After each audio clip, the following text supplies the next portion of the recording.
La mise à jour 3.6 arrive avec son lot de personnages éclatés au sol, du coup je vais tenter de vous orienter vers le choix le moins pire en vous exposant les avantages et les inconvénients de chacun.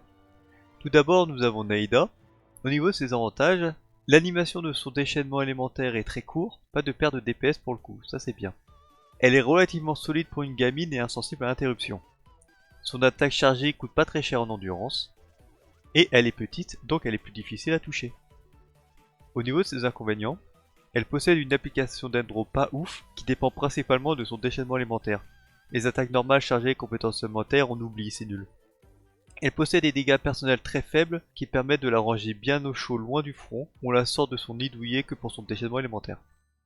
Elle possède des dégâts presque nuls et une application d'endro inexistante en zone. C'est une loli vieille de 500 ans, juridiquement c'est ok mais moralement c'est discutable. Ensuite nous avons Nilou. Au niveau de ses avantages, son gameplay fleurissement n'est pas contraignant au niveau des compositions d'équipe et des caractéristiques possédées par les personnages.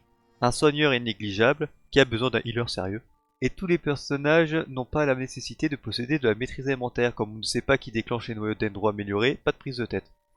Son gameplay est facile à comprendre et à maîtriser, et elle demande des personnages très précis, ce qui en fait un personnage conseillé pour les débutants.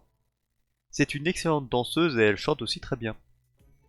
Au niveau de ses inconvénients, Nilou ne peut pas être joué dans d'autres gameplays que celui prévu par son utilisation d'origine, c'est-à-dire les réactions de fleurissement. Dans son gameplay fleurissement, le seul et l'unique, l'investissement nécessaire sur Nilou est relativement élevé, surtout par rapport aux résultats obtenus en échange, et elle possède de faibles dégâts de zone sur des zones très petites.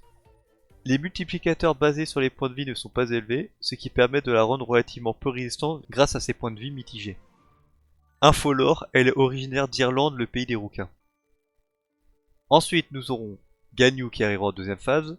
Au niveau de ses avantages, vous devrez utiliser le mode visée. C'est pratique, c'est un gameplay au poil. Ses flèches chargées au maximum sont la source principale de ses dégâts. Et pendant sa charge de flèche, elle est ininterrompable, pratique pour son style de jeu basé sur la réaction de fonte. Dans une composition fonte, le set bande vagabonde est facile à obtenir, il suffit de farmer les boss, c'est pas compliqué. Ses meilleures équipes sont composées de personnages peu demandés dans d'autres, et elle fait du très bon LED après Chichi. Au niveau de ses inconvénients, son tir complètement chargé génère une légère zone de cryo après l'impact infligeant de faibles dégâts. En visant entre les ennemis, il est facile de tous les louper. Sa compétence élémentaire permet de prendre du recul et de disperser les ennemis. Son déchaînement élémentaire applique peu de cryo sur les ennemis et sur une toute petite zone. De plus, le déchaînement élémentaire augmente les dégâts cryo de l'équipe mais pas d'elle-même. C'est un peu con ça.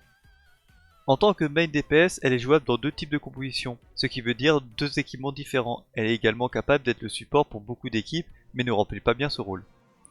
Elle est atteinte de narcolepsie et peut s'endormir en plein combat, ça m'est déjà arrivé, c'est chiant. Et sinon, nous aurons le nouveau personnage de cette mise à jour, Baizu, Baishu, Bai... Et bah si vous avez Naïda, c'est très bien.